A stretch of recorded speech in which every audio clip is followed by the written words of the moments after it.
الحمد للہ وکفا وسلام علی عبادہ الذین اصطفی اما بعد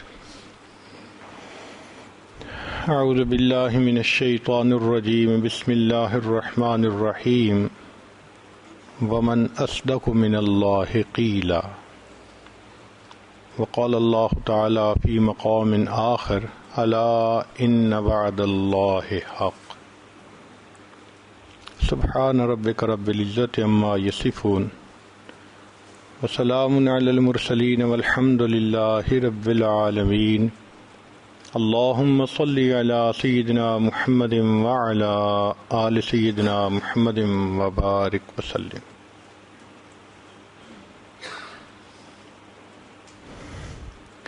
انسان کو اس دنیا سے بعض تجربات کی وجہ سے کچھ باتوں کا پکا یقین ہو جاتا ہے۔ وہ تجربات ہوتے ہیں، مشاہدات ہوتے ہیں، بار بار تجربات اور مشاہدات کی وجہ سے یقین بن جاتا ہے کہ یہ پکی بات ہے۔ مثال کے طور پہ ایک آدمی نے زہر کھا لی، اس کی موت واقع ہو گئی، تو یقین بن گیا کہ زہر کے کھانے سے موت واقع ہو جاتی ہے۔ کسی کو سانپ نے ڈس لیا، اس کی موت واقع ہو گئی، تو اس بات کا یقین ہو گیا۔ کسی کو بجلی کا کرنٹ لگا، اس کی موت واقع ہو گئی، تو یقین بن گیا کہ بجلی کے ٹچ کرنے سے انسان کی موت واقع ہو جاتی ہے۔ اسی طرح ہم روزانہ اپنے دفتر جاتے ہیں، اس سے ہمیں نفع ملتا ہے، زندگی کی ضروریات پوری ہوتی ہیں۔ ایک یقین بن گیا کہ بزنس کرنے سے انسان اچھی زندگی گزارتا ہے، تعلیم اچھی ہو، نوکری اچھی ہو، اچھی پے ملتی ہے، اچھی زندگی گزرتی ہے۔ کھیتی باڑی میں ہم محنت کریں گے تو ہمیں پروفٹ ہوگا، اچھی زندگی گزرے گی۔ تو یہ تمام مثالیں روزمرہ کی ہیں۔ چونکہ ہم ایک کام کرتے ہیں، ہوتا دیکھتے ہیں، تو ذہن میں ایک بات بیٹھ جاتی ہے کہ یہ کام تو ایسے ہونا ہے۔ چنانچہ اگر کوئی اس کے خلاف کہے تو ہم ماننے کو تیار نہیں ہوتے، اور اتنا ڈرتے ہیں کہ اگر کوئی کہے کہ یہ 1000 چھوٹے چھوٹے پیس مٹھائی کے ہیں، صرف ایک میں زہر ہے، باقی سب بالکل ٹھیک ہیں، تو آپ کھائیے، تو ہم کبھی بھی ہاتھ آگے نہیں بڑھائیں گے۔ اتنا یقین ہوتا ہے۔ کوئی کہے جی کہ یہ سانپ ہے، آپ ہاتھ لگائیے، کبھی بھی قریب نہیں جائیں گے، دور سے دیکھ کے بھاگیں گے۔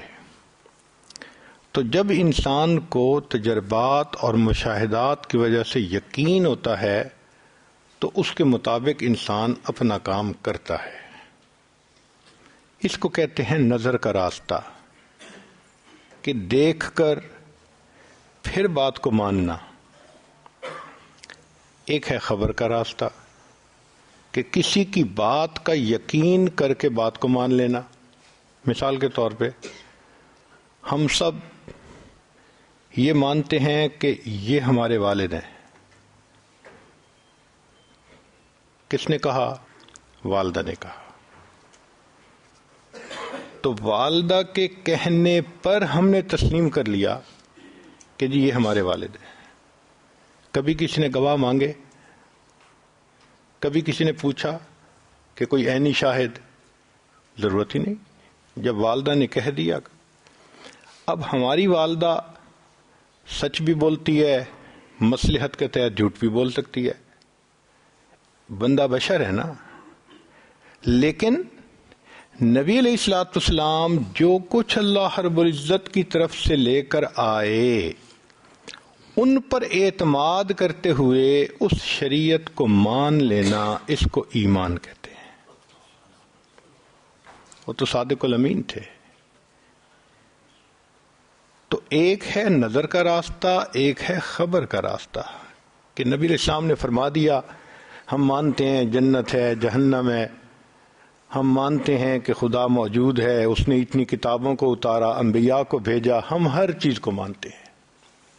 تو یہ خبر کا راستہ ہے کہ جس سے ہم بات کو مانتے ہیں۔ چنانچہ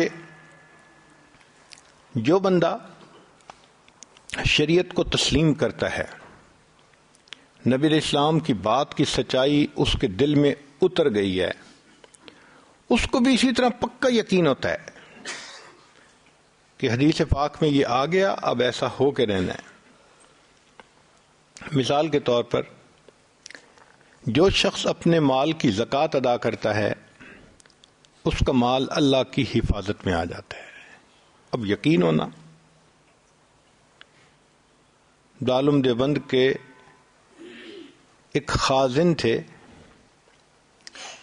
جن کو اللہ نے بڑا مال دیا تھا، ان کا تقیہ کلام تھا اللہ کے فضل سے۔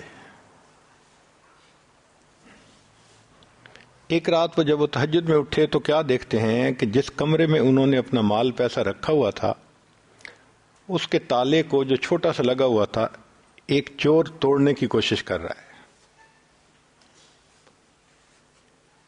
اپنا گھر ہے، اپنا کمرہ ہے، یہ آرام سے اپنے وضو میں لگے رہے، تہجد پڑھنے لگے رہے۔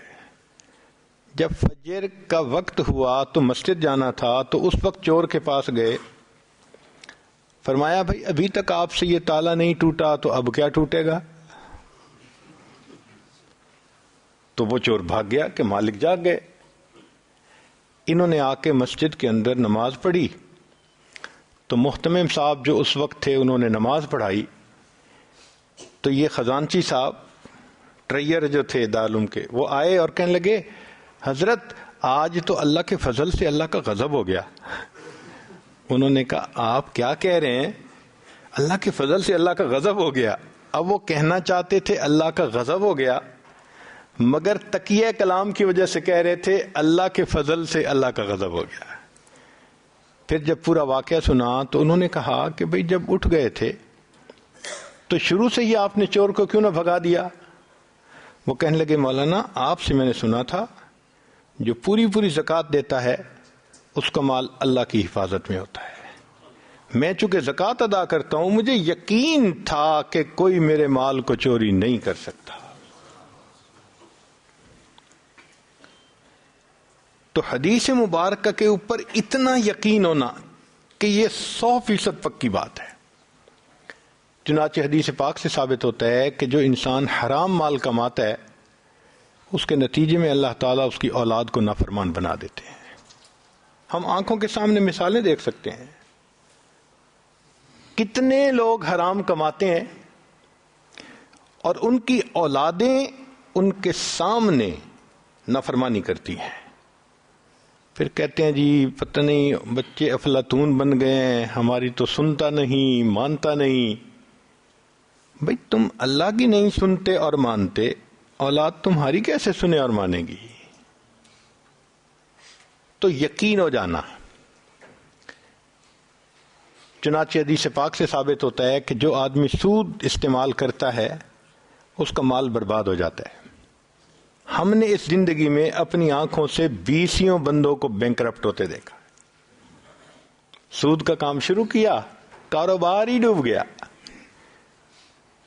تو ان باتوں کا اس لیے یقین ہونا کہ اللہ کے حبیب صلی اللہ علیہ وسلم نے فرما دیا ہے، یہ ہے خبر کا راستہ، پکی بات ہوتی ہے۔ میڈیکل کے میدان میں جب کوئی پیشنٹ ہاسپٹل میں لایا جاتا ہے نا اور کہا جاتا ہے جس کو بخار ہے، تو بخار کی کئی ریزنز ہوتی ہیں، وائرس ہو سکتا ہے، بیکٹیریا انفیکشن ہو سکتی ہے، ملیریا ہو سکتا ہے، کئی چیزیں ہو سکتی ہیں۔ یہ جتنی مختلف پاسبلٹیز ہیں ان کو کہتے ہیں ڈفرینشل ریزنز، کہ یہ ممکنہ وجوہات ہو سکتی ہیں۔ پھر اس کا بلڈ ٹیسٹ کروایا جاتا ہے اور بلڈ ٹیسٹ سے فائنل پتہ چلتا ہے کہ نہیں یہ تو ملیریا تھا. اس کو کہتے ہیں ڈیفینٹ ریزن. ڈیفینٹ ریزن کے بعد ڈاکٹر کہہ دیتا ہے کہ جی اب یہ اس کا علاج ہے, کریں گے تو یہ ٹھیک ہو جائے گا, اور وہ آدمی ٹھیک ہو جاتا ہے. بالکل اسی طرح ہم نظر سے جو دیکھ رہے ہوتے ہیں وہ ڈفرینشیل ریزنز ہوتی ہیں, لیکن جو نبی علیہ الصلوۃ والسلام نے بتلا دیا وہ ڈیفینٹ ریزن ہوتی ہے, پکی بات ہوتی ہے. مسلمان ہونے کے ناطے اس کے اوپر ہمارا پکا بھروسہ ہونا چاہیے, یقین ہونا چاہیے. چنانچہ اللہ رب العزت نے قرآن مجید میں 2 انبیاء کے واقعات بیان فرمائے. ان کا مقصد کوئی کہانی سنانا نہیں تھا کہ جیسے ہم بچے کو سلانے کے لیے کوئی فرضی کہانی سنا دیتے ہیں, بلکہ ان کا مقصد سبق دینا تھا. ایک کہانی سنائی سیدنا موسیٰ علیہ السلام کی کہ اللہ رب العزت نے ان سے پوچھا وما تلک بیمینک یا موسیٰ, اے موسیٰ علیہ السلام آپ کے دائیں ہاتھ میں کیا ہے؟ قال ہی عصای, عرض کیا اے اللہ یہ میرا عصا ہے, اتوکأ علیہا واہش بہا علی غنمی ولی فیہا مآرب اخری, ٹیک لگاتا ہوں, بکریاں چراتا ہوں, بڑے میرے اس میں فائدے ہیں. فرمایا القھا یا موسیٰ, اتنے فائدے جو گنوا رہے ہیں اس عصا کے تو ذرا زمین پہ ڈالیے.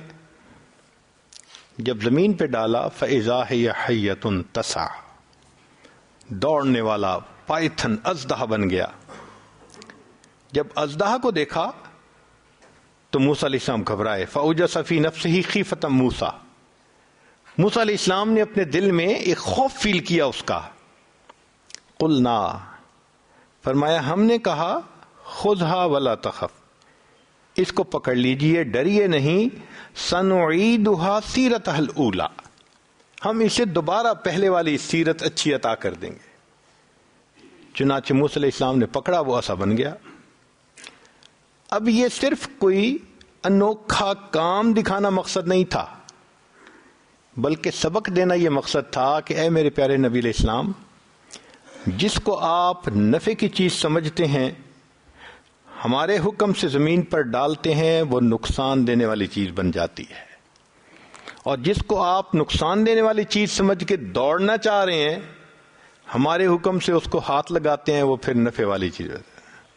تو نفع اور نقصان تو ہمارے پاس ہے, ہم جب چاہتے ہیں جس چیز میں چاہیں ہم اس کو ڈال دیتے ہیں. اب موسیٰ علیہ السلام کا ایک یقین بن گیا.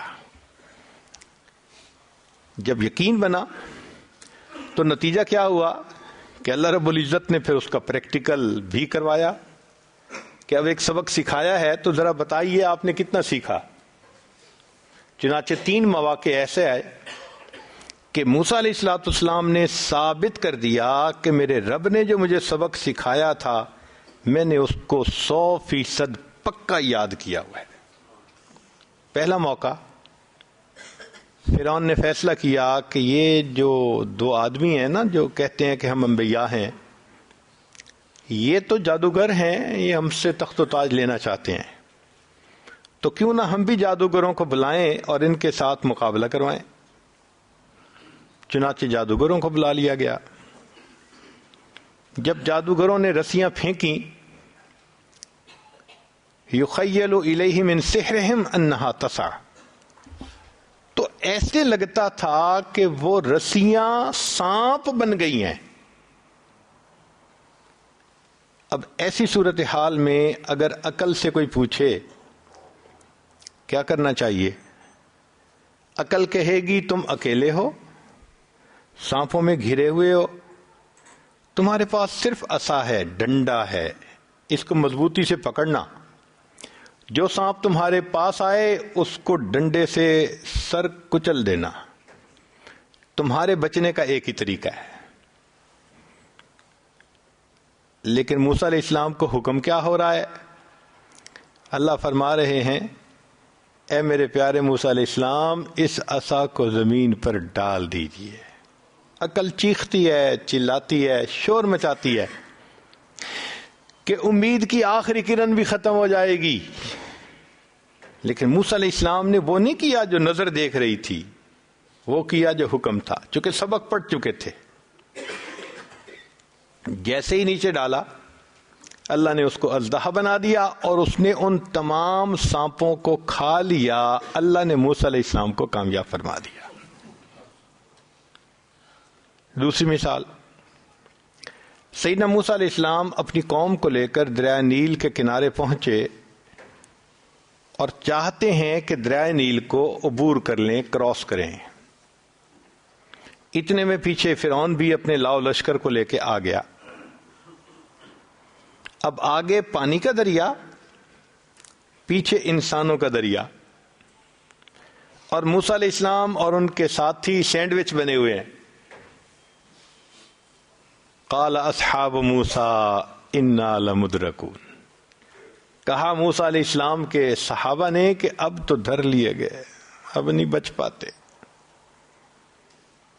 موسیٰ علیہ السلام کی ایک یقین بھری آواز اٹھی، کلا، ہرگز نہیں، ان معی ربی سیہدین، میرا رب میرے ساتھ ہے، وہ ضرور میری رہنمائی فرمائے گا.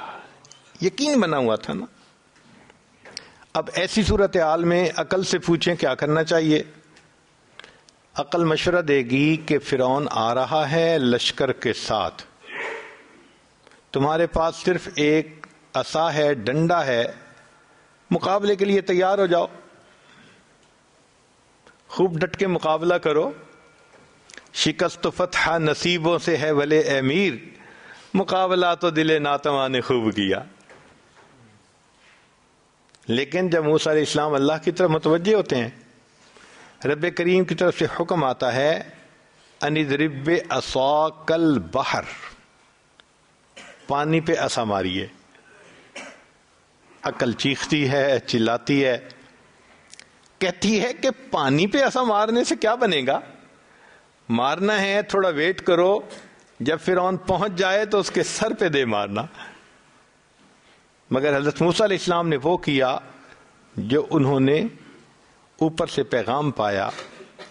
نتیجہ یہ ہوا کہ اللہ رب العزت نے 12 راستے بنا دیے اور بنی اسرائیل اس میں سے آرام سے پار ہو گئے. اللہ نے ان کو محفوظ فرما دیا. پھر ایک تیسرا موقع آتا ہے، بنی اسرائیل وادی تیہ میں، پینے کو پانی نہیں، جینے کو پانی نہیں. تو قوم آ گئی، حضرت پانی نہیں ہے، کیسے جئیں گے، کہاں سے پانی پئیں گے. عقل سے بندہ سوچے کہ کیا کرنا چاہیے. عقل کہتی ہے کہ ایک ڈنڈا ہی تو ہاتھ میں ہے. اب یہ کریں کہ آپ آہستہ آہستہ زمین کو کھودیں، گڑھا بن جائے گا تو نیچے سے ہو سکتا ہے پانی نکل آئے، مگر خیال رکھنا کہ تمہارا ڈنڈا ٹوٹ نہ پائے، دوسرا نہیں ہے. اللہ رب العزت سے جب موسیٰ علیہ السلام پوچھتے ہیں کہ اللہ کیا کرنا چاہیے، فرمایا ان اضرب بعصاک الحجر، پتھر پہ مارے. پھر عقل چیختی ہے، شور مچاتی ہے کہ پتھر پر مارنے سے تو لکڑی ٹوٹ جائے گی، امید کی آخری کرن بھی ختم ہو جائے گی. مگر سیدنا موسیٰ علیہ السلام نے سبق پڑھا تھا، یاد تھا، انہوں نے وہی کیا جو رب کا حکم. نتیجہ کیا ہوا کہ پتھر میں سے چشمے جاری ہوئے اور اللہ نے بنی اسرائیل کو پانی عطا فرما دیا. تو موسیٰ علیہ السلام کا واقعہ بتا کر پھر آگے جو اللہ نے 3 مثالیں دیں تو ان کا مقصد یہ تھا کہ جو ہماری ذات پر یقین کرتا ہے، دیکھو ہم کس طرح قدم قدم پہ اس کو کامیاب فرماتے ہیں. پھر اللہ رب العزت نے یہی سبق سیدنا ابراہیم علیہ السلام کو پڑھایا. انہوں نے پوچھا اللہ آپ مردوں کو کیسے زندہ کریں گے؟ فرمایا اولم تؤمن، کیا آپ ایمان نہیں رکھتے؟ قال بلا، اللہ 100% ایمان ہے، ولکن لیطمئن قلبی، دل کی تسلی کے لیے بات کر دی ہے. فرمایا اچھا تم اتنے اتنے پرندے لو اور ان کے گوشت کو قیمہ بنا دو، آپس میں مکس کرو، اور وہ مختلف پہاڑوں کی چوٹیوں پہ رکھ کے آؤ، پھر ان کو اپنی طرف بلاؤ، یاتینک سعیا، دوڑتے ہوئے تو ہمارے پاس آئیں گے۔ ابراہیم علیہ السلام نے آنکھوں سے دیکھا کہ وہ پرندے زندہ ہوئے اور آئے، ایک یقین بن گیا۔ اللہ رب العزت نے ایک سبق پڑھانا تھا، پھر بعد میں ان کو امتحان میں بھی ڈالنا تھا، پریکٹیکل لینا تھا اس کا۔ اب یقین تو بن گیا، مگر جو ابراہیم علیہ السلام کا امتحان تھا وہ بہت مشکل تھا۔ اللہ تعالیٰ فرماتے ہیں وَإِذِ ابْتَلَىٰ إِبْرَاهِيمَ رَبُّهُ بِكَلِمَاتٍ، اور ابراہیم علیہ السلام کو اس کے رب نے بعض چیزوں میں آزمایا، فَأَتَمَّهُنَّ، وہ 100% اس میں کامیاب ہوئے، 100% نمبر لیے انہوں نے۔ ایک بڑا امتحان یہ تھا، قوم بتوں کو پوجتی تھی، تو وہ موسیٰ حضرت ابراہیم علیہ السلام کو بھی ایک میلے میں لے جانا چاہتی تھی، تو ابراہیم علیہ السلام نے کہہ دیا انی سقیم، میری طبیعت ٹھیک نہیں۔ کئی مرتبہ انسان فزیکلی بیمار ہوتا ہے اور کئی مرتبہ اس کی طبیعت نہیں چاہتی کسی کام کو کرنے کو، تو انہوں نے فرما دیا بھائی میری طبیعت تمہارے ان کاموں سے بیزار ہے، میں ٹھیک فیل نہیں کر رہا۔ قوم چلی گئی۔ جب قوم گئی تو ابراہیم علیہ السلام کو خیال آیا آج وقت ہے، جن معبودوں کی یہ پیروی کرتے تھے وہ اکیلے ہیں، چلیں ان سے بھی دو ہاتھ کر لیتے ہیں۔ ایک کلہاڑا لیا، جتنے بت تھے فجعلہم جزازا الا کبیرا، سب کے ٹکڑے کر دیے، جو بڑا تھا اس کے کندھے پہ کلہاڑا ڈال دیا، آگے۔ قوم جب واپس آئی انہوں نے آ کے دیکھا کہ بتوں کے ٹکڑے ہوئے پڑے ہیں، تو وہ کہنے لگے کہ یہ کون کہہ سکتا ہے؟ بعض نے کہا کہ انا سمعنا فتى یذکرہم یقال لہ ابراہیم، ایک نوجوان سے ہم نے سنا ہے وہ ہمارے بتوں کے متعلق باتیں کرتا ہے کہ ان سے کچھ نہیں ہوتا، خدا سے ہوتا ہے، لگتا ہے اسی نے کچھ کیا ہوگا۔ ابراہیم علیہ السلام کو بلا لیا گیا، پوچھا گیا کہ بھائی آپ نے کیا؟ ابراہیم علیہ السلام نے کہا بھائی دیکھو، جہاں سے آلہ برآمد ہوتا ہے تو پہلے تو دریافت وہاں سے کرتے ہیں نا، تو کلہاڑے سے ٹکڑے ہوئے، تمہارا کلہاڑا کہاں ہے؟ بڑے بت کے کندھے پہ، کہ پوچھو اس سے۔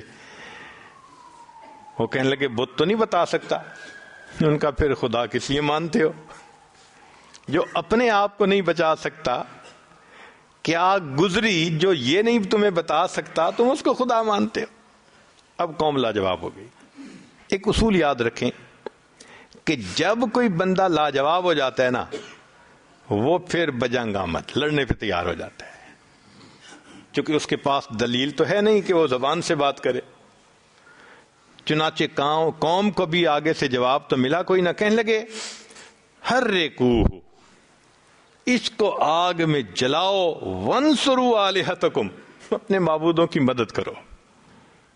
اللہ کی شان، وقت کے بادشاہ نے اناؤنسمنٹ کر دی کہ اتنے عرصے کے بعد ہم آگ جلائیں گے اور اس میں اس بندے کو ڈال کے اس کو جلا دیں گے۔ اب چونکہ آگ جلانی تھی، بتوں کا معاملہ تھا، تو اس نے کہا کہ لوگ اس کے لیے لکڑیاں اکٹھی کریں۔ اس زمانے کی عورتیں منتیں مانتی تھیں، بیٹا ہوا تو اتنے من لکڑی ڈالوں گی، صحت ہو گئی بیمار کو اتنے من لکڑیاں ڈالوں گی۔ ایک پہاڑ لکڑیوں کا بن گیا تھا۔ بالآخر اس کو آگ لگائی گئی۔ آگ اتنی تھی کہ کوئی اس کے قریب بھی نہیں جا سکتا تھا۔ ایک جھولا بنایا گیا کہ ابراہیم علیہ السلام کو جھولے میں بٹھا کے دور سے پھینکیں گے۔ اب سیدنا ابراہیم علیہ السلام کو آگ بھڑکتی نظر آ رہی ہے، آگ کے شعلے آسمان سے باتیں کرتے نظر آ رہے ہیں، لیکن قربان جائیں ابراہیم علیہ السلام کے یقین پر، ایمان پر، گھبراہٹ نہیں، پریشانی نہیں، ڈپریشن کا نام و نشان نہیں، پرسکون دل ہے. حتیٰ کہ ان کو اس جھولے میں بٹھا دیا گیا اور بٹھا کے ان کو آگ کی طرف پھینک دیا گیا. ابھی وہ ہوا میں تھے تو فرشتوں میں سے ایک فرشتے ہیں جبرائیل علیہ الصلوۃ والسلام. اللہ نے ان کے ذمے کئی کام لگائے ہوئے ہیں. ان کے چارٹر آف ڈیوٹی میں سے ہے انبیاء پر وحی لے کے آنا. ان کے چارٹر آف ڈیوٹی میں سے ہے انبیاء کی ایمان والوں کی مدد کرنا. ان کی چارٹر آف ڈیوٹیز میں سے ہے اناؤنسمنٹ کرنا. مؤذن بھی ہیں فرشتوں کے. اللہ جب کسی سے محبت کرتے ہیں دعا جبرائیل، اے جبرائیل میں فلاں سے محبت کرتا ہوں، وہ آواز لگاتے ہیں، آسمانوں کے فرشتے محبت کرنے لگ جاتے ہیں. وہ آواز زمین پر لگاتے ہیں، بندے محبت کرتے ہیں. ثم یودع لہ القبول فی الارض. تو یہ بھی جبریل علیہ السلام کا کام ہے. لیلۃ القدر میں فرشتوں کے ساتھ اترنا، یہ بھی جبریل علیہ السلام کا کام ہے. اب چونکہ ایمان والوں کی مدد کرنا ان کا منصب ہے تو وہ اللہ رب العزت سے پوچھتے ہیں، اے کریم آقا، آپ کے پیارے خلیل آگ میں ڈالے جا رہے ہیں، کیا میں مدد کر سکتا ہوں؟ جیسے ہم دفتروں میں آج پوچھتے ہیں نا جی کین آئی ہیلپ یو، تو جبریل علیہ السلام نے بھی آفر کی کہ کیا میں مدد کر سکتا ہوں. اللہ رب العزت نے فرمایا ہاں جاؤ پوچھو، اگر آمادہ ہیں تو کرو. تو جبریل علیہ السلام آتے ہیں اور آ کے ابراہیم خلیل اللہ سے اس وقت پوچھتے ہیں اللہ کا حاجہ، کیا آپ کو میری مدد کی ضرورت ہے؟ What can I do for you? Ibrahim علیہ السلام کا یقین دیکھیے، ایک فرشتہ پوچھ رہا ہے میں آپ کی مدد کر سکتا ہوں، اور وہ آگے سے سوال پوچھتے ہیں کہ کیا اللہ رب العزت کو علم ہے کہ میں اس حال میں ہوں؟ جبریل السلام نے کہا ہاں. فرمانے لگے حسبی سؤالی علمہ بحالی. یہ جو ہے نا کہ اللہ کو پتہ ہے میں اس حال میں ہوں، اس علم نے تیرے سامنے مجھے سوال کرنے سے روک لیا ہے. میں جب رب کو پتہ ہے تو بس کافی ہے. اللہ اکبر. ابراہیم علیہ السلام نے ثابت کر دیا کہ یقین یہ ہوتا ہے اور محبت نبھانا اس کو کہتے ہیں. رب کریم نے بھی قرآن مجید میں خوش ہو کے فرما دیا وَإِبْرَاهِيمَ الَّذِي وَفَّى، میں ابراہیم بڑا وفادار نکلا. تو دیکھیے ایک سبق پڑھا تھا یقین کا، جب پریکٹیکل آیا اللہ نے سرخرو فرما دیا. تو قرآن مجید میں ایک مثال نہیں دی، دو مثالیں دی کہ ذرا دیکھو اگر ان انبیاء کے ساتھ اللہ نے خیر کا معاملہ کیا، تم بھی اگر اللہ کے حکموں پر چلو گے اللہ تمہارے ساتھ بھی خیر کا معاملہ کریں گے. ہم اس کی تلاوت تو کرتے ہیں، کبھی ان کے سبق کو سمجھنے کی کوشش کی ہم نے؟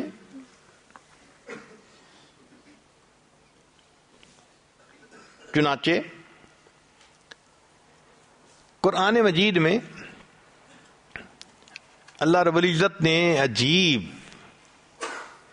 قرآن مجید کا ذرا ایک نقطہ سنیے کہ جو شخص اللہ پہ یقین کرتا ہے، جو سبب ذلت کا ہوتا ہے اللہ اسی کو عزت کا سبب بناتے ہیں، جو سبب ناکامی کا ہوتا ہے اللہ اسی کو کامیابی کا سبب بناتے ہیں، اسی کو سبب بناتے ہیں. اب اس کی مثالیں قرآن عظیم الشان میں سے دیکھیے کہ حضرت موسیٰ علیہ السلام کی والدہ اپنے بیٹے کو دریائے نیل کے اندر ڈال کے آتی ہیں. تو حضرت موسیٰ علیہ السلام کی والدہ کا دل غمزدہ جو ہوا تو سبب کیا بنا؟ پانی بنا. پانی میں بیٹے کو ڈالا تو ظاہرت تو دریا میں ڈالنا سبب بن رہا ہے نا، تو پانی سبب بن رہا ہے غم ملنے کا، مگر انہوں نے بیٹے کو اللہ کے حکم پر ڈال دیا۔ پھر ذرا غور کیجئے کہ بنی اسرائیل کو اللہ نے نجات دی فرعون سے، چاہتے تو جیسے قارون کو زمین میں دفن کیا تھا فرعون کو بھی دفن کر دیتے، چاہتے تو فرعون کو ویسے ہی موت آ جاتی، مگر نہیں، اللہ تعالیٰ نے فرعون کے ساتھ کیا کیا؟ فرعون کو پانی میں ڈبو کے مارا۔ کیسے موت آئی؟ پانی میں ڈوب کے مرا۔ کیوں؟ کہ میری ایک بندی نے میرے اوپر یقین کر کے بیٹے کو پانی میں ڈالا تھا، آج اس کا دل غمزدہ ہو رہا ہے۔ موسیٰ علیہ السلام کی والدہ، ایک وقت آئے گا میں اسی دریا کے پانی کو تیرے لیے خوشی کا سبب بنا دوں گا۔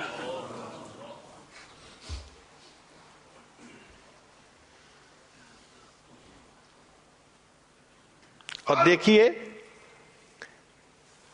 مفسرین نے ایک اور نقطہ بھی لکھا ہے، وہ فرماتے ہیں کہ فرعون اس کو اپنے آب پاشی کے نظام پہ اور دریاؤں کے نظام پہ بڑا بھروسہ تھا، تبھی تو اس نے کہا تھا تقریر کرتے ہوئے، ہذہ الانہار تجری من تحتی، یہ دیکھو میرے کیسے کیسے دریا ہیں جو آب پاشی کا میرا نظام ہے۔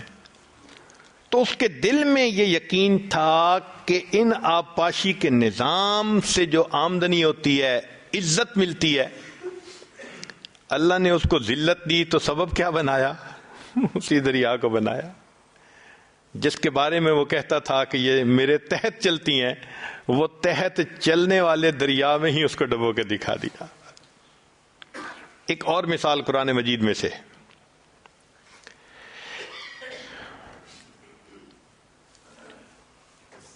جب یوسف علیہ السلام کے بھائیوں نے یوسف علیہ السلام کو کنویں میں ڈال دیا تو انہوں نے ان کے کرتے پر جھوٹ موٹ کا ایک خون لگا دیا، وَجَاءُوا أَبَاهُمْ عِشَاءً يَبْكُونَ، روتے ہوئے آ گئے اور کہنے لگے کہ بھائی کو تو بھیڑیا کھا گیا اور ہم اس کا کرتا لائے ہیں۔ تو یعقوب علیہ السلام کو جو دکھ پہنچا تو ظاہری سبب کیا تھا؟ کرتے کو دیکھا، کرتا دکھایا نا کہ دیکھو یہ خون آلود کرتا ہے، تو ظاہری سبب جو دکھ ملنے کا بن رہا ہے وہ بیٹے کا خون آلود کرتا ہے۔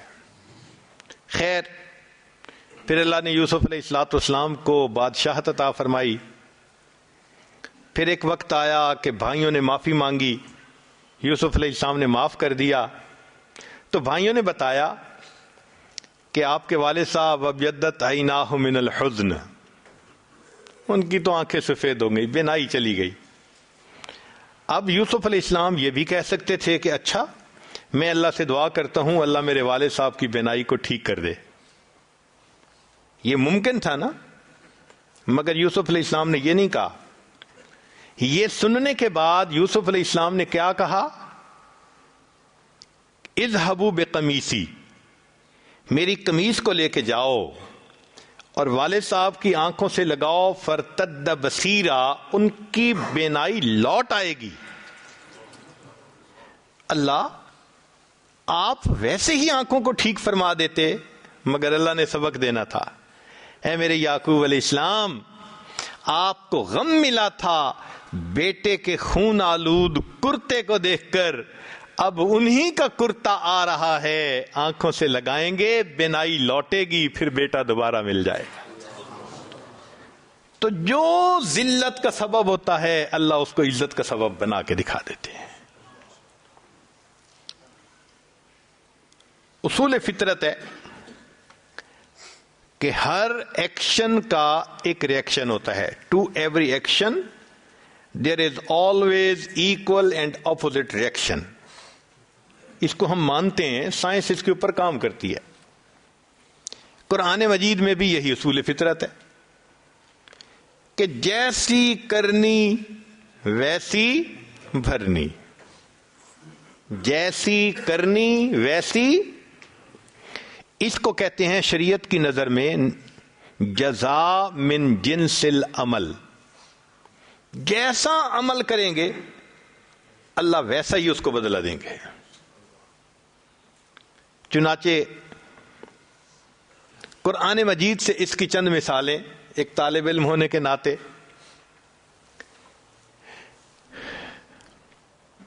اللہ رب العزت نے قوم یہود پر حکم فرمایا تھا کہ تم یوم السبت، ہفتے کے دن مچھلیاں نہیں پکڑ سکتے. وہ کیا کرتے تھے کہ ہفتے کے دن مچھلیاں بہت آتی تھیں سطح پہ، تو وہ ان کو حوض بنا کے ان کو ٹریپ کر لیتے تھے اور پھر باقی دنوں میں ان کو پکڑ لیتے تھے.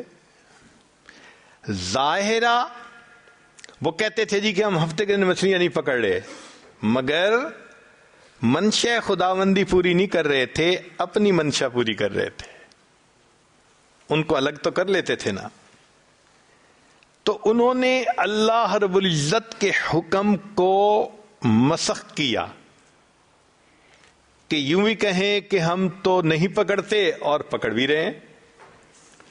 جب انہوں نے اللہ رب العزت کے حکم کو مسخ کیا، اللہ نے پھر قوم یہود پر کیا عذاب بھیجا. فرمایا قلنا لہم کونوا قردۃ خاسئین، تم پھٹکارے ہوئے بندر بن جاؤ.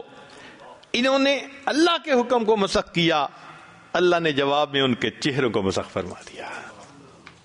جیسی کرنی ویسی بھرنی. قرآن مجید سے دوسری مثال،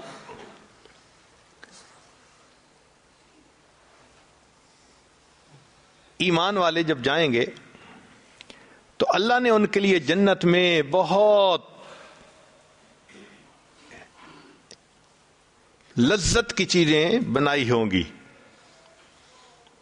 مگر قرآن مجید کی آیت بتلاتی ہے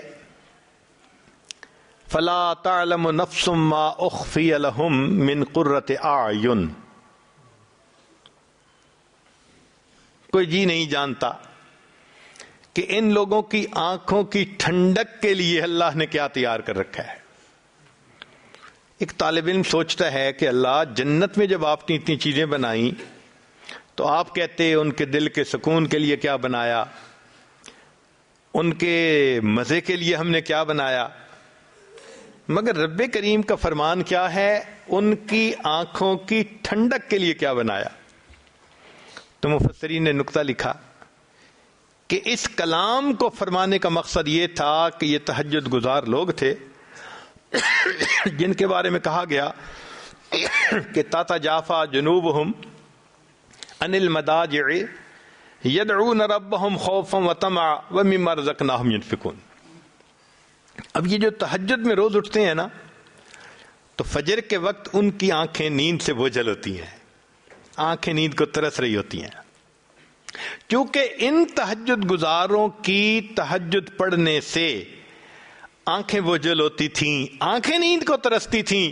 رب کریم نے اجر دیتے ہوئے فرمایا ہم نے جنت میں ان کے لیے وہ تیار کر رکھا ہے جو ان کی آنکھوں کی ٹھنڈک بنے گا.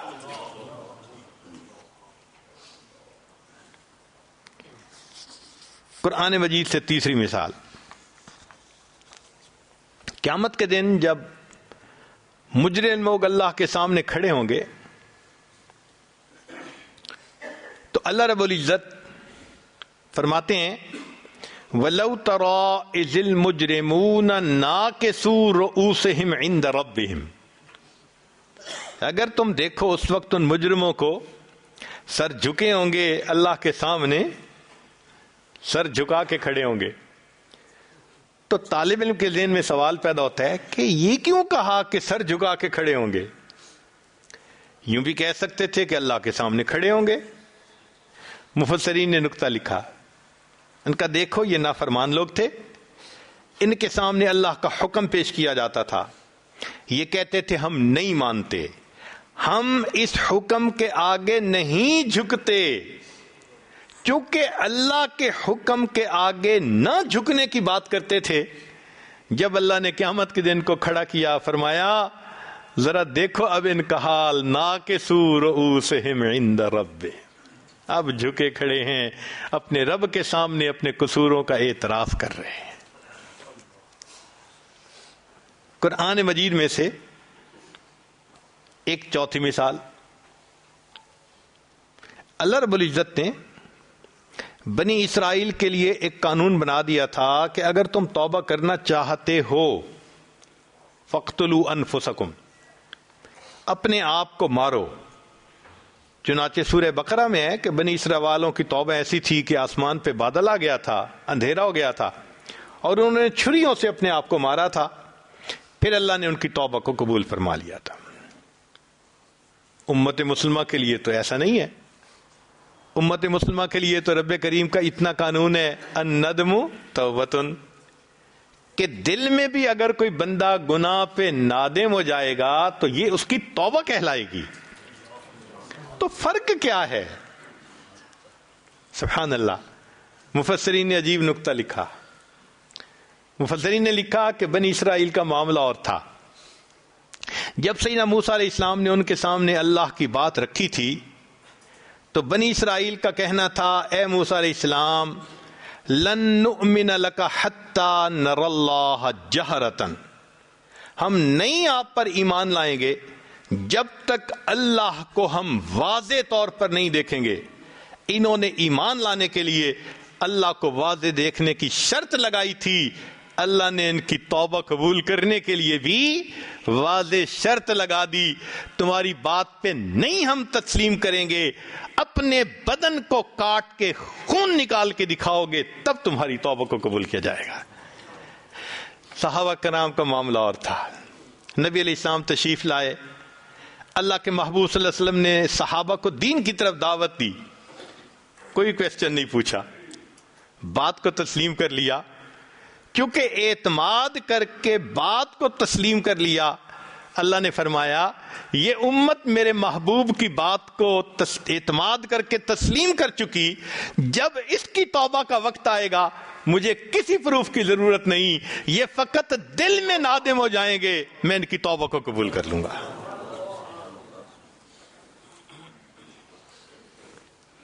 قرآن مجید سے ایک اور مثال، مختلف قوموں پہ مختلف عذاب آئے، کسی کی شکل بدلی گئی، کسی کو ایک چیخ آئی سب مر گئے، کسی پر بجلی کڑکی، کسی کو زمین میں دھسایا گیا، کسی کو پانی میں ڈبویا گیا. ایک قوم ہے قوم لوط، جس کو کہتے ہیں لوط علیہ السلام کی قوم، ان کے اوپر ذرا انوکھا سا عذاب آیا کہ ان کو اللہ رب العزت نے جبریل علیہ السلام کو بھیجا اور زمین کے ٹکڑے کو کاٹ کر آسمانوں تک لے گئے اور وہاں سے جا کے زمین اس کو الٹ دیا. بھئی یہ معمول سے ہٹ کے عذاب، کیا حکمت ہے اس میں؟ مفسرین نے لکھا، بات سمجھ میں آتی ہے.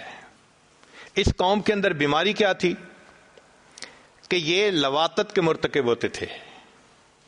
اللہ رب العزت نے مرد کو فاعل بنایا، یہ اس کو مفعول بناتے تھے، تو اللہ کی ترتیب کو الٹتے تھے. جب انہوں نے اللہ کی ترتیب کو الٹا، اللہ فرماتے ہیں فجعل عالیہا سافلہا، ہم نے بھی ترتیب کو الٹ دیا، جو ان کے اوپر کا حصہ تھا نیچے کر دیا، نیچے کے حصے کو ہم نے اوپر کر دیا. سبحان اللہ، کیا عظیم کلام ہے اللہ رب العزت کا. ایک اور مثال، قوم عاد نے اپنی طاقت کے نشے میں آ کر کہا تھا من اشد منا قوہ، ہماری جیسا کون ہے طاقت والا. اور واقعی تھے بھی بڑے طاقت والے. وَتَنْحِتُونَ مِنَ الْجِبَالِ بَيُوتًا، پہاڑوں کو کھود کے گھر بناتے تھے، ایسے لہیم و شہیم تھے. تو ان کو بڑا مان تھا اپنی طاقت پہ، اور اللہ تعالیٰ تصدیق بھی کرتے ہیں لم یخلق مثلھا فی البلاد، کہ ایسی قوم طاقت والی شہروں میں نہیں پیدا ہوئی. پھر تو جب بندے کو طاقت کا نشہ ہوتا ہے نا، وہ سمجھتا ہے کہ بس اب کوئی میرا کچھ نہیں بگاڑ سکتا.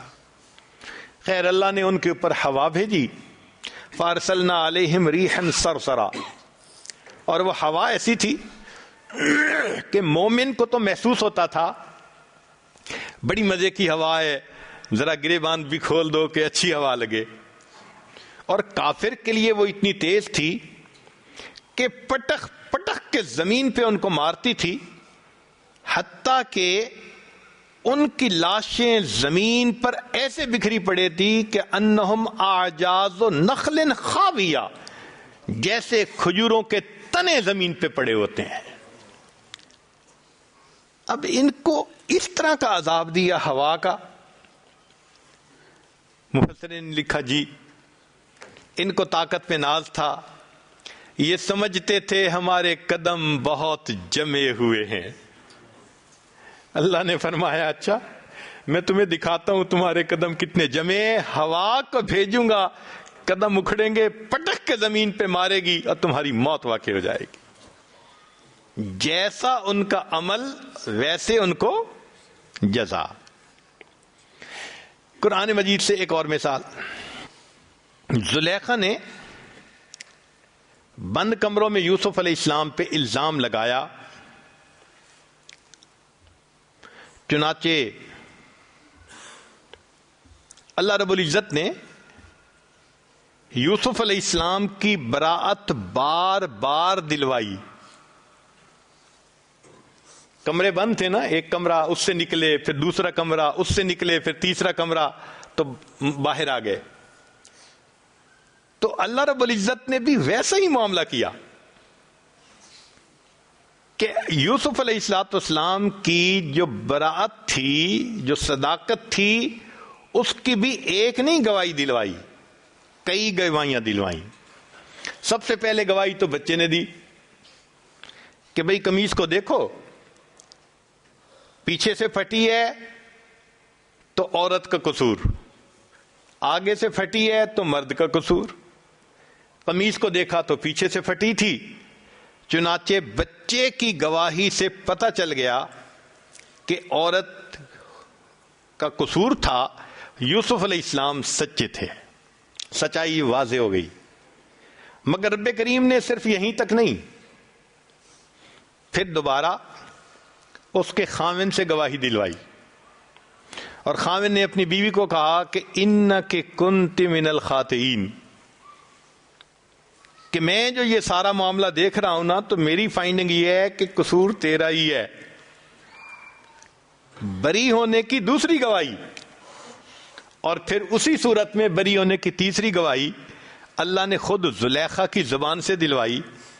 کہنے لگی انا راودتہ عن نفسہ فاستعصم، میں نے یوسف علیہ السلام کو بہکایا تھا مگر وہ میرے بہکاوے میں نہیں آیا، اپنی بات پہ پکا رہا.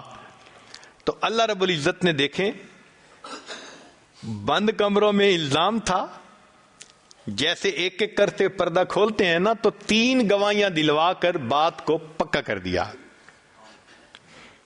مگر ایک مثال اور بھی ہے، وہ ہے سیدہ مریم کی. بی بی مریم غسل کرنے کے لیے جا رہی ہیں مکاناً شرقیہ، مشرق کی جانب. تو اچانک ایک بھرپور نوجوان انسان دیکھا.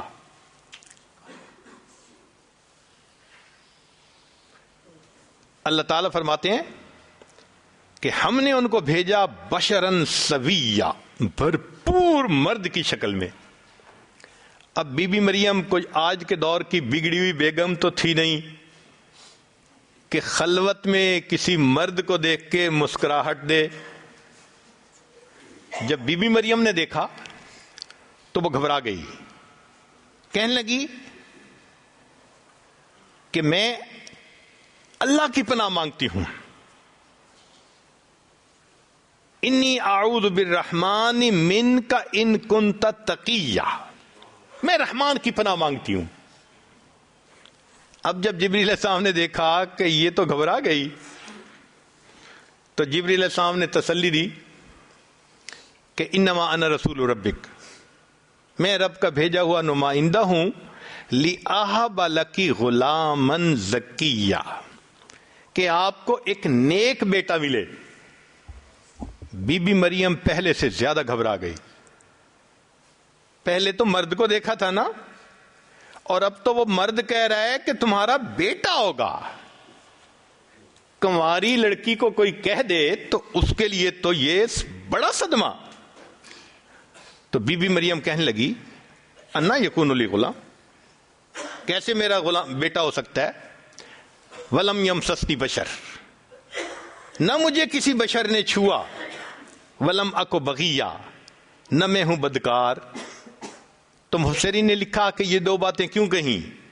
بی بی مریم جانتی تھی بیٹے ہونے کے دو طریقے ہوتے ہیں، یا تو نکاح ہوتا ہے یا پھر زنا ہوتا ہے۔ تو دو باتوں کا رد کیا، ولم یمسسنی بشر، نہ تو ہے میرا نکاح، ولم اکو بغیہ، نہ کیا میں نے زنا، میرا بیٹا کیسے ہو سکتا ہے؟ تو جبریل علیہ السلام نے پھر بتایا کہ جی آپ کو بیٹا پروردگار نے دینا ہے، کسی زلفوں والی سرکار نے نہیں دینا، کیوں گھبراتی ہو؟ چنانچہ بی بی مریم حاملہ محسوس ہونے لگی۔ اوہ، یہ بی بی مریم کے لیے ایک اذیت کا معاملہ تھا۔ جس بچی نے اعتکاف کی حالت میں زندگی گزاری ہو، جوانی کی عمر تک عبادت کرتے کرتے پہنچی ہو، پوری کمیونٹی کو پتہ ہے، آج اگر وہ اپنے آپ کو حاملہ محسوس کر رہی ہے تو اس کے دل کی کیا کیفیت ہوگی؟ چنانچہ ہارے ہوئے جرنیل کی طرح بی بی مریم ایک طرف ہٹ کے بیٹھ گئیں اور کہنے لگیں یا لیتنی مت قبل ھذا وکنت نسیا منسیا، اے کاش اس واقعے کے ہونے سے پہلے میں مر گئی ہوتی، میں کوئی بھولی بسری چیز ہوتی۔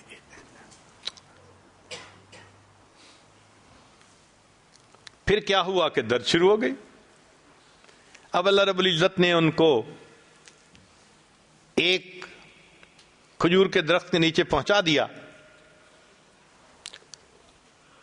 بات شاید لمبی ہو جائے گی، قصہ کوتا، ان کے ہاں بچے کی ولادت ہو گئی۔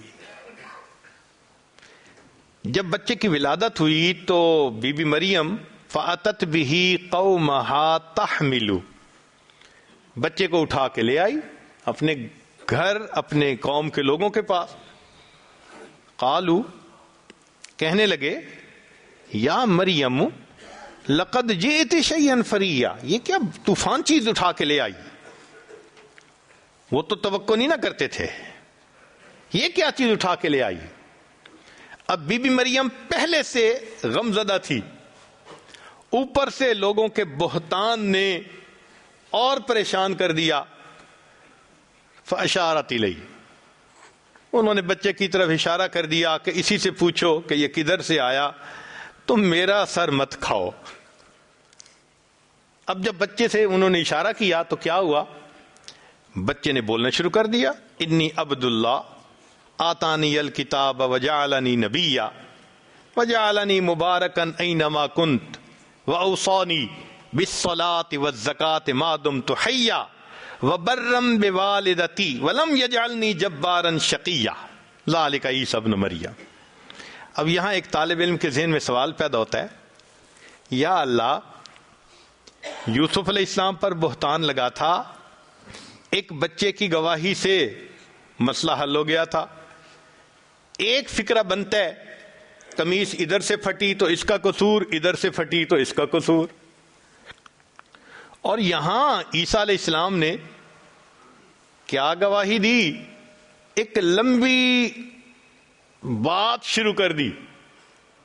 تو یہ گواہی کا انداز بدل کیوں گیا؟ محدثین نے نکتہ لکھا، وہ فرماتے ہیں دیکھو یوسف علیہ السلام پر ایک عورت، ایک فرد نے الزام لگایا تھا، فرد کے اس الزام کو رد کرنے کے لیے اللہ نے ایک گواہ کو پیش کر دیا تھا، بچے کو. اور یہاں بی بی مریم کا معاملہ اور تھا، یہاں قوم تھی، ایک مجمع تھا، سارا مجمع کہہ رہا تھا لقد جئت شیئا فریا. مجمع کے لیے پھر صرف ایک فکرہ کافی نہیں تھا، اب مجمع کے لیے تقریر کی ضرورت تھی. چنانچہ عیسیٰ علیہ السلام نے اس مجمع کے سامنے پھر بیان شروع فرما دیا. گواہی کا انداز دیکھو کیسا ہے.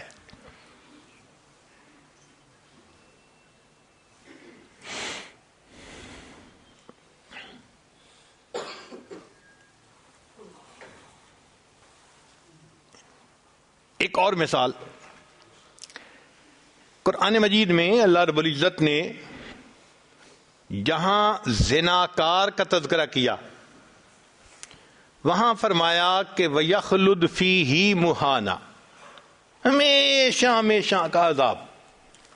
اب یہ جو ہے نا خالدین فیہا، یہ تو لفظ کفار کے لیے استعمال ہوا ہے کہ ہمیشہ ہمیشہ جہنم میں رہیں گے، اور یہی لفظ زناکار کے لیے استعمال ہوا. تو طالب علم کے ذہن میں ایک سوال پیدا ہوتا ہے کہ آخر کیوں یہ لفظ استعمال کیا کہ اتنا لمبا عذاب ہوگا؟ مفسرین نے جواب لکھا اس لیے کہ جب آپس میں ناجائز تعلق تھے نا، روز یقین دلاتے تھے ہم کبھی ایک دوسرے کو نہیں چھوڑیں گے، ہم ہمیشہ ایک دوسرے سے محبت کرتے رہیں گے. کیونکہ قول یہ تھا ہمیشہ ایک دوسرے سے محبت کریں گے. اللہ نے فرمایا اچھا پھر میں جہنم میں بھی ہمیشہ ہمیشہ کا عذاب دوں گا، جیسی کرنی ویسی. آخری بات، ایک آخری مثال قرآن مجید سے. سورہ فیل میں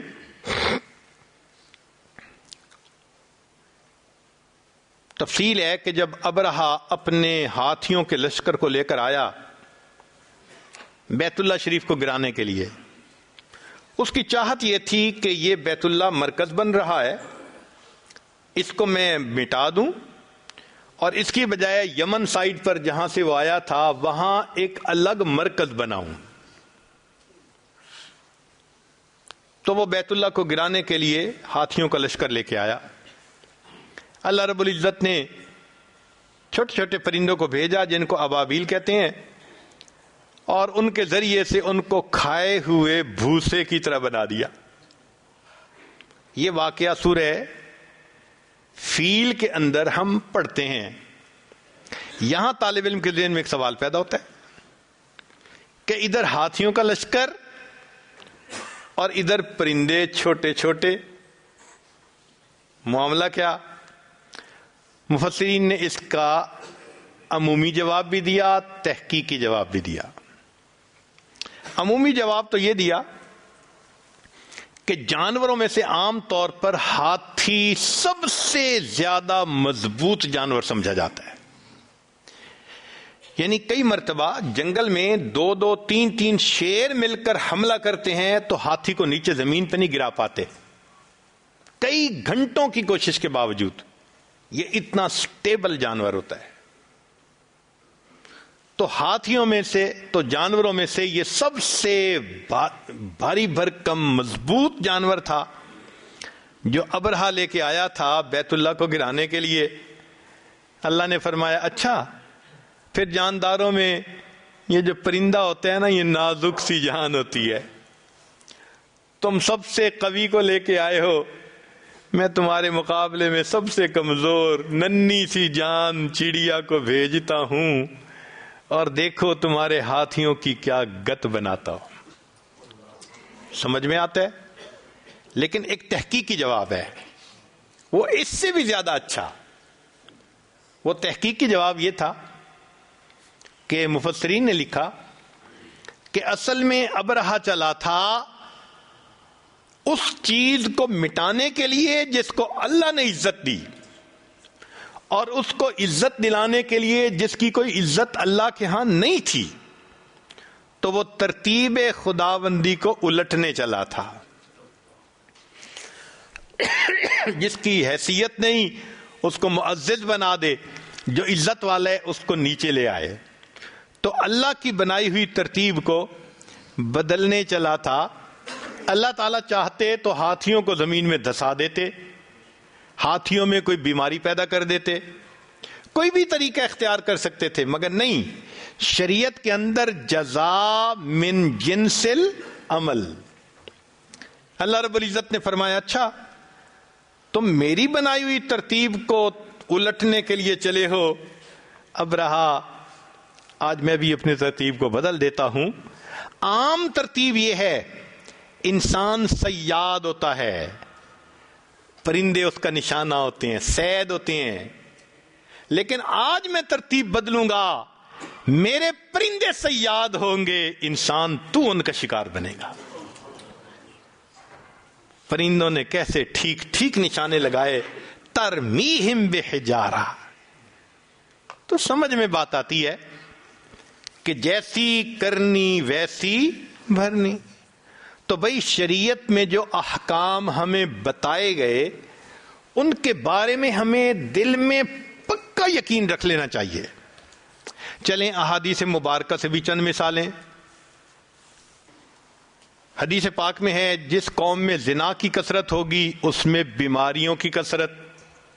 اب ذرا غور کیجئے گا، زنا میں جسمانی لذت تھی، جیسی کرنی ویسی، اور بیماری میں جسمانی اذیت ہوتی ہے، تو اصول وہی نظر آیا۔ ناپ تول میں جو قوم کمی کرے گی اللہ ظالم بادشاہ کو مسلط کر دیں گے۔ ناپ تول کی کمی میں اونچ نیچ ہوتی ہے، اور جب بادشاہ ظالم ہوتا ہے تو بھی حقوق کے اندر اونچ نیچ ہوتی ہے۔ جو زکوٰۃ نہیں دے گا اللہ اس کو بارش کو روک دیں گے۔ کیوں؟ زکوٰۃ نہ دی، غربا متاثر ہوئے، اللہ نے بارش کو روک دی، امراء متاثر ہوئے، نہ فصل ہوئی نہ باغ کا پھل ہوا۔ فرمایا وعدہ خلافی کرو گے تو ہم قوموں کو تمہارے اوپر مسلط کر دیں گے۔ کیوں؟ وعدہ خلافی بے وفائی ہوتی ہے۔ فرمایا تم میرے ساتھ بے وفائی کرو گے ہم تمہیں بے یار و مددگار کر دیں گے، دشمن کو تمہارے اوپر مسلط کر دیں گے۔ جو قوم حکم خدا کو توڑے گی ان میں خون ارزاں ہو جائے گا۔ کیوں؟ انہوں نے حکم خدا کو بے قیمت سمجھ کے توڑا، اللہ نے انسانوں کے جانوں کی قیمت ہی ختم کر دی، مولی گاجر کی طرح کترے جاتے ہیں۔ تاریخ سے مثالیں ملتی ہیں۔ حضرت زید لعنہ نے اپنے والد کو چھوڑا تھا، صحابہ میں سے یہی صحابی تھے جن کو زید بن محمد کہلایا گیا۔ تو دیکھو کیسی جزا ملی، باپ کو چھوڑا، محبوب صلی اللہ علیہ وسلم کو کا نام اللہ نے والد کے نام پہ دیا۔ سلمان فارسی لعنہ نے وطن کو چھوڑا تھا، خاندان کو چھوڑا تھا، نبی علیہ السلام نے فرمایا السلمان منا اہل البیت، اہل بیت کو چھوڑا تھا، اہل بیت میں شامل ہو گئے۔ عبداللہ ذوالبجادین رضی اللہ عنہ، چچا نے ان کے جسم کو ننگا کر دیا تھا اور گھر سے دھکا دیا تھا۔ جب ان کی وفات ہوئی نبی علیہ السلام نے ان کے کفن کے لیے اپنی چادر عطا فرما دی تھی۔ تیرا بدن میرے دین کے لیے ننگا ہوا، میں اپنے محبوب صلی اللہ علیہ وسلم کی چادر سے تیرے بدن کو ڈھانپ کے دکھاؤں گا۔ تو اللہ کے ہاں ایک قانون ہے، تو ہمیں چاہیے کہ ہم اللہ کے وعدوں پر بھروسہ کریں۔ ہم تو مرد ہیں، عورتوں کو بھروسہ تھا اللہ کے وعدوں پر۔ چنانچہ میں واقعہ سنا کے بات مکمل کرتا ہوں، سنیے گا ذرا۔ حضرت موسیٰ علیہ السلام کی والدہ کو اللہ تعالیٰ نے فرمایا کہ اپنے بیٹے کو پانی میں ڈال دو۔ ماں اپنے بیٹے کے بارے میں بہت کیئرفل ہوتی ہے، واچفل ہوتی ہے، رسک نہیں لیتی، مگر اللہ تعالیٰ فرماتے ہیں وَلَا تَخَافِي وَلَا تَحْزَنِي، ڈرنا بھی نہیں گھبرانا بھی نہیں، إِنَّ رَادُهُ إِلَيْكَ، ہم اسے تمہارے پاس لوٹائیں گے، وَجَائِلُوهُ مِنَ الْمُرْسَلِينَ، ہم نے اسے رسولوں میں سے بنانا ہے۔ اب جب موسیٰ علیہ السلام کی والدہ کو یہ اللہ کا پیغام ملا، الہام ہوا، تو وہ یقین کر گئیں، بچے کو ڈال دیا۔ بالآخر بچے کو فرعون نے پکڑا اور فرعون اس کو لے کر گھر آیا۔ اللہ فرماتے ہیں وَحَرَّمْنَا عَلَيْهِ الْمَرَاضِعَ مِنْ قَبْلُ، ہم نے دودھ حرام کر دیا عورتوں کا، وہ دودھ ہی نہیں کیوں پیتے۔ فرعون پریشان، یہ فیڈر کا زمانہ تھا نہیں، عورتیں ہی دودھ پلاتی تھیں، عورتیں آ رہی ہیں، موسیٰ علیہ السلام دودھ نہیں پیتے۔ فرعون کا اعلان کہ کوئی عورت آ کے اس کو دودھ پلائے، سوٹ کر جائے تو بس بہت اچھا۔ چنانچہ کیا ہوا کہ موسیٰ علیہ السلام کی والدہ نے بیٹی کو بھیجا، جاؤ پتہ کرو صورتحال کا۔ بیٹی گئی، امی آؤ، بھائی تو دودھ نہیں پی رہا۔ موسیٰ علیہ السلام کی والدہ چلی گئی، دودھ پلایا، بچے نے دودھ پی لیا۔ فرعون نے کہا بس اب اس عورت کو واپس نہیں جانے دینا، یہ محل میں رہے گی۔ 2-3 دن تو موسیٰ علیہ السلام کی والدہ محل میں رہیں، پھر فرمانے لگیں بھائی اپنا گھونسلہ اپنا، کچا ہو یا پکا، میں تو اپنے گھر جاتی ہوں۔ فرعون کہنے لگا سنو سنو، بچے کو بھی اپنے ساتھ لے جاؤ، وہیں دودھ پلا دینا، میں تمہاری تنخواہ تمہارے گھر پہنچا دیا کروں گا۔ اللہ قرآن مجید میں فرماتے ہیں فَرَدَدْنَاهُ إِلَىٰ أُمِّهِ، ہم نے موسیٰ علیہ السلام کو لوٹا دیا ان کی والدہ کے پاس، کئی تقر عینها، اس کی آنکھیں ٹھنڈی ہوں، وَلِتَعْلَمْ، اور وہ جان لے، أَنَّ وَعْدَ اللَّهِ حق، کہ اللہ کے وعدے سچے ہیں۔ اللہ کاش کہ اللہ تعالیٰ عورتوں جیسا یقین ہمیں عطا فرما دیتے۔ تو بھئی اس یقین کو سیکھنے کی ضرورت ہے۔ اب لب لباب سن لیجئے کہ یہ یقین دعوت کے راستے سے بھی بنتا ہے۔ حضرت مولانا الیاس رحمۃ اللہ علیہ کو اللہ رب العزت نے آج کے دور میں جیسے دعوت کا کام کھولا، پوری دنیا میں آواز لگ رہی ہے اور واقعی یقین بن رہا ہے۔ یہ یقین کاملین علماء کی صحبت میں بھی بیٹھ کے بنتا ہے۔ کیسے؟ حضرت مولانا قاسم نانوتوی رحمۃ اللہ علیہ کا یقین دیکھیں کہ انہوں نے اصول ہشتگانہ بنائے۔ اصول ہشتگانہ کیا تھے؟ کہ دارالعلوم کی مستقل معاونت کے لیے کوئی بھی چیز قبول نہیں کی جائے گی۔ آج کے محتمم دعائیں مانگتے ہیں اللہ کوئی پکا بندوبست کر دے، اور حضرت فرماتے ہیں کہ پکا بندوبست کوئی دینا چاہے گا قبول نہیں کیا جائے گا، اللہ سے نظر نہ ہٹ جائے۔ اور تیسرا بنتا ہے اللہ والوں کی صحبت میں بیٹھ کے۔ ہمارے مشائخ نے اللہ پہ یقین پایا۔ رابعہ بصریہ کے پاس مہمان، دروازہ رات کو کھٹکھٹایا گیا، کون؟ جی کھانا لے کے آیا ہے۔ فرمانے لگیں کہ کتنی روٹیاں؟ خادمہ نے کہا 9 روٹیاں۔ اس کو چلا جائے، یہ ہمارا کھانا نہیں۔ پھر آدھے گھنٹے بعد کون کھانا لایا ہے؟ کتنی روٹیاں؟ 9 روٹیاں۔ اس کو چلا جائے، یہ ہمارا کھانا نہیں۔ پھر تیسری مرتبہ، اب رات بھی دیر ہو گئی تھی، مہمانوں کو بھوک بھی تھی، تو خادمہ نے کہا آپ ہر دفعہ کھانا واپس کر دیتی ہیں، تیسری مرتبہ کوئی بندہ آ رہا ہے تو لے لیں کھانا۔ کہنے لگے جاؤ پہلے روٹیاں گنو۔ کتنی روٹیاں؟ جی 9 روٹیاں۔ کہنے لگے ہماری نہیں ہے، یہ کھانا نہیں ہے ہمارا۔ اس نے کہا کیوں نہیں ہے ہمارا؟ کہنے لگی کہ صبح میرے پاس 1 روٹی تھی، سائل آیا تھا، میں نے روٹی اللہ کے راستے میں دے دی تھی۔ میرے رب کا وعدہ ہے من جاء بالحسنۃ فلہ عشر امثالھا، جو ایک نیکی لائے گا میں 10 اس کو جو ہے نا وہ دوں گا۔ میں نے 1 روٹی دی تھی، مجھے اس کے بدلے 10 ملنی چاہیے، یہ 9 ہیں۔ جب انہوں نے یہ کہا خادمہ نے ہاتھ جوڑ دیے، کہنے لگے 10 ہی ہیں، 1 میں نے اپنے لیے رکھ لی تھی۔ عورت ہو کے اللہ کے وعدوں پہ ایسا بھروسہ تھا۔ اللہ تعالی ہمیں بھی اپنے وعدوں پہ بھروسہ عطا فرمائے تاکہ بقیہ زندگی ہم یقین کامل کے ساتھ زندگی گزاریں۔ بتوں سے تجھ کو امیدیں، خدا سے نہ امیدی۔ بتوں سے تجھ کو امیدیں، خدا سے نہ امیدی، مجھے بتا تو صحیح اور کافری کیا ہے۔ اللہ رب العزت ہمیں یقین کامل عطا فرمائے۔ وآخر دعوانا ان الحمد للہ رب العالمین۔ سبحان ربی العلی وحب، اللہم صلی علی سیدنا محمد وعلی آل سیدنا محمد وبارک وسلم۔ اے کریم آقا، ہم آپ کے عاجز مسکین بندے ہیں، ہمارے گناہوں کو معاف فرما، خطاؤں سے درگزر فرما، عیبوں کی پردہ پوشی فرما۔ میرے مولا، ہم ڈھل مل یقین کی زندگیاں گزارتے پھر رہے ہیں، تذبذب کی زندگی ہے۔ اللہ ہمیں اپنے وعدوں پہ کامل بھروسہ عطا فرما۔ اے کریم آقا، ایمان میں مضبوطی عطا فرما۔ اے اللہ، ہمیں معصیت کی ذلت سے محفوظ فرما، ہمیں طاعات کی عزت عطا فرما۔ کریم آقا، ہم پر رحمت کی نظر فرما۔ اے اللہ، اس مجمع کے اٹھنے سے پہلے سب کے گناہوں کو معاف فرما۔ اے اللہ، سب کو اپنے مقبول بندوں میں شامل فرما۔ مقامی دوستوں نے جس محبت کے ساتھ یہاں آنے کی دعوت دی، اللہ اس کے بدلے ان کو اپنی سچی محبت نصیب فرما۔ اے کریم آقا، جو پریشانیاں ہیں ان کو دور فرما، جائز حاجات کو پورا فرما۔ کریم آقا، ہماری ان دعاؤں کو اپنی رحمت سے قبول فرما۔ ہمارے والدین عزیز اقارب مشائخ جو فوت ہو چکے ان کی مغفرت فرما، جن کی آپ نے مغفرت کر دی، قرب کے اعلیٰ درجات عطا فرما۔ ربنا تقبل منا انک انت السمیع العلیم تب علینا انک انت التواب الرحیم۔